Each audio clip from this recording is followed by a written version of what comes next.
Welcome back to Briggs on Books. I've got your next book for you to read right here, Hidden Parable Theory. We're going to tell you all about it, but also I just happen to have the author here who's going to talk to us about the book as well, Matt Diefenbach. I probably got it close, I think. Welcome, Matt. Thank you. Thank you for having me. Yeah, Hidden Parable Theory. Parable Theory, I keep getting the name wrong. Hidden Parable Theory. Tell us a little bit about that book.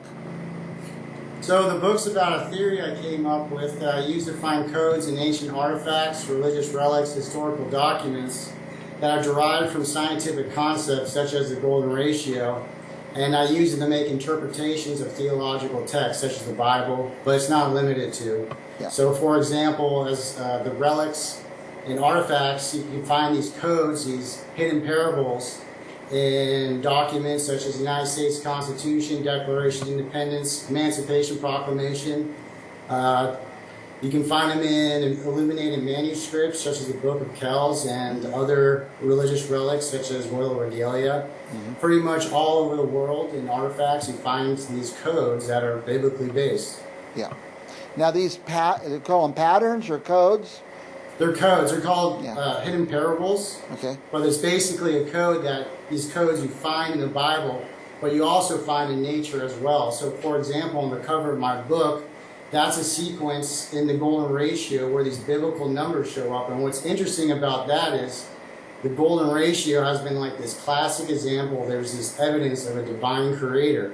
So when you look for these biblical numbers in the golden ratio, something very interesting is found. So, for example, the most well-known and probably controversial biblical number that people know of is the mark of the beast, or the 666. So when you look for it in the golden ratio, which is predominantly describes plants, something very interesting is found. So when you count the number of digits where this number occurs is 666, which is probable because the golden ratio is a converging and rational number. So that means it goes to infinity. So statistically, that number is going to show up. So the first time it shows up is the 466 digit place. The reason why that's significant is because the number 666 actually intersects the number 466. So the very position where this number, this biblical number shows up, is actually described by the number, its actual literal digit place. And I use sort of this interpretation to make connections with relics. So my theory, what it suggests is that they're actually referencing these scientific concepts, for example, the golden ratio, and they're using it so you get a very specific interpretation of how you interpret these books or these theological texts. Now tell me, the golden ratio, is that the Fibonacci? Yes, it's Fibonacci. Yeah, it's this Fibonacci sequence. There's tons of mathematical examples, but there's one in particular that I use to my theory suggests is basically mimicking. And so the way these numbers are encoded in these relics, which is suggesting that they've been divinely inspired, is the same way that the golden ratio behaves mathematically. But it's not, you don't want to get too caught up, too focused on the golden ratio, because the same numbers that show up in the golden ratio also show up in other models in science as well. Let me ask you about a specific document, say the Declaration of Independence. Any thoughts on that? Oh yeah, so like the numbers that show up, the same way that the golden ratio behaves mathematically, a very specific sequence of numbers, these universal numbers that show up in the Bible, that show up in other theological texts. So for example, in my current book, which I won an award for at the Los Angeles Book Festival, I use Norse mythology to make sort of parallel that the like theological concepts, that the same numbers that are showing up in the Norse mythology, the same numbers that are showing up in the Bible, are the same numbers that are showing up in these historical documents, such as the Declaration of Independence or the United States Constitution. Yeah, I had a theory that I've been writing about, that the Declaration of Independence was divinely inspired. But what amazes me is that you're talking about things that occur naturally in nature as well. Is that right? Correct. Yeah, so like the reason why the golden ratio is so significant, and the reason why they're showing up in these artifacts, because like I said, these are artifacts, it's not something recent, is because the golden ratio is purely a number. And when you reference it, right, it doesn't have any units, and it's actually a more, it's like, I guess like a better way of symbolically relating to something from a scientific perspective, because it's just a number. Yeah.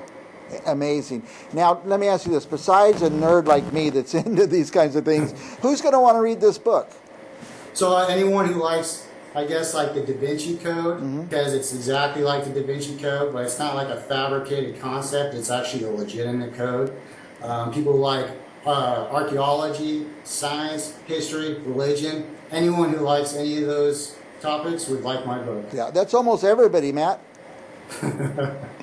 I think anybody. I guess so. I guess you're right. That's true. I think that anybody would get a kick out of this. But I like something that's well researched and factual, that happens in nature. Nobody could prove it wrong because it's in nature.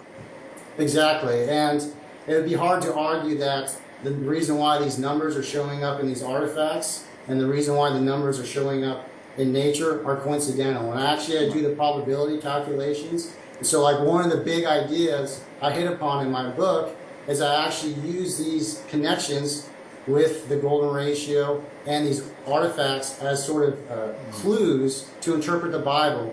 And when I start doing this, I can even clarify discrepancies. And one of the big ideas is I locate missing cities in the Bible. And when I start locating these missing cities in the Bible, I start making these connections that are highly improbable.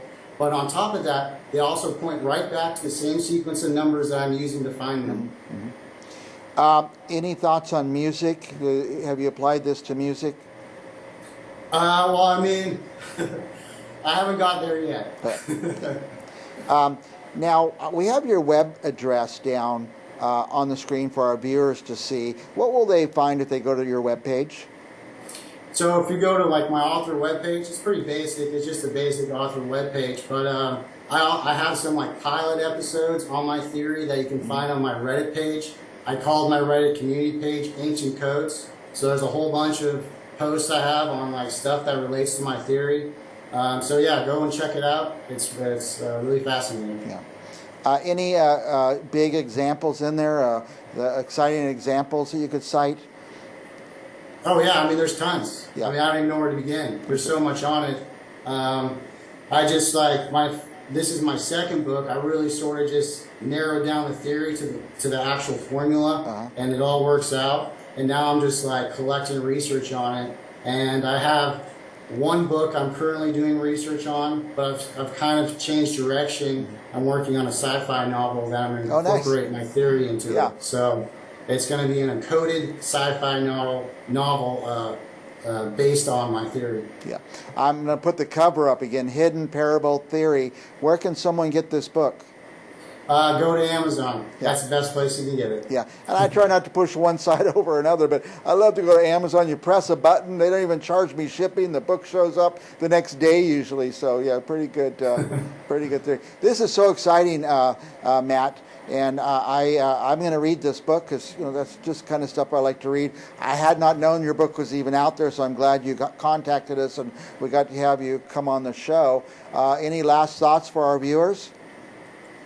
No, I think that's pretty much it. Just if you like the Da Vinci Code, you like sort of puzzles, learning about history and artifacts, this will definitely catch your attention. Yeah, and I can kind of imagine how this relates or how you could apply it to historical documents, writings, but I'm really anxious to read about how it applies to artifacts.